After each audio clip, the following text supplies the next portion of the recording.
Hello and hello all, and welcome to another crafting adventure. Yes, where today we are going to be making the fourth of our mug cakes, and as you can see I have the ingredients laid out before me. 40 grams of butter, 1 egg yolk, we got 4 tablespoons of flour with some baking soda in there. We have, this time we're going to be using powdered sugar instead of granulated sugar because I want to see if that makes it easier. And to flavour the cake we're going to be using Earl Grey tea straight from the bag. Don't know how that's going to taste or how it's going to work, but I thought it sounded quite interesting, so I wanted to give it a go. Also, we're going to coat this with melted chocolate when it's done, just to give it that lovely chocolatey finish. Last time I quite liked how the chocolate cream looked on the top.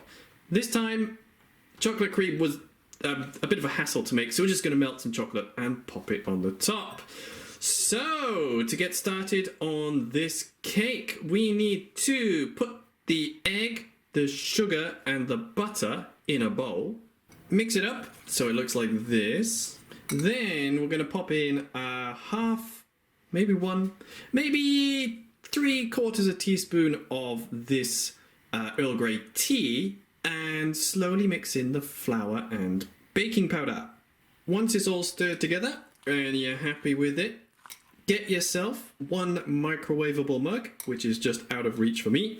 Line the inside with a little bit of butter and then pop this in the mug. With your mug filled up, flatten down the top as best you can with a spoon. Alternatively, you can just mix everything in the mug. I just choose not to because it makes it a little bit cleaner to show on video. But yeah, when everything's in there, you're happy with it, pop it in the microwave for about 2 minutes, and then do the test with a toothpick to make sure that the cake is cooked all the way through. Oh, and while you're doing this, don't forget to melt the chocolate ready to put on top of the finished cake. So the cake's come out and it looks like it's come off the side quite nicely without needing to be cut. Now I did actually butter the inside of the mug and then add a little bit of flour just to try and make sure it doesn't stick too much. So hopefully, wow, this is very hot. If I turn it upside down on the plate, the cake should come out in one piece. This has never worked in the past, but I have good feelings about today. Okay, right. Oh, it came out of the mug and everybody is surprised. Alright, so you can also see I have my spoon here ready. Unfortunately, some of the cake did stay in the mug, but we don't mind about that because we are going to chocolatize this bad boy. Oh, and I'm also going to punch the camera. So let's grab the old chocolate. As you can see, I melted it earlier in this bowl. Take our spoon and pour this over the top. I would use the bowl to pour it over the top, but that's wet because I was keeping it in boiling water. Alright, I'll be back when this is done. With the chocolate on the cake, it is time for the taste test. Normally I would wait for this chocolate to go hard, but I can't be bothered today. I just want to try it all melted before the cake goes hard itself. So let's try this.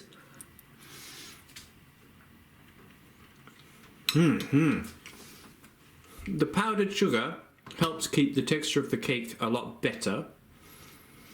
The chocolate on top keeps the moisture in.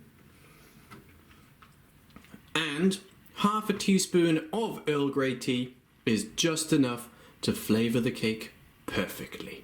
Marvellous! So another great success in my trials of mug cakes. As always, I will put the ingredients down below, so you can check that out if you want to make them yourself. Also, I should mention this took 1 minute and 50 seconds in a 600 watt microwave, so you can adjust the times accordingly. But there you are, so that is how to make a tea sponge cake with chocolate topping, I guess, in a mug. Please do give it a go. Let me know in the comments how yours turned out. I'm looking forward to reading them. If they come. But thank you all for watching. I hope you all have a wonderful week, and I will see you next time.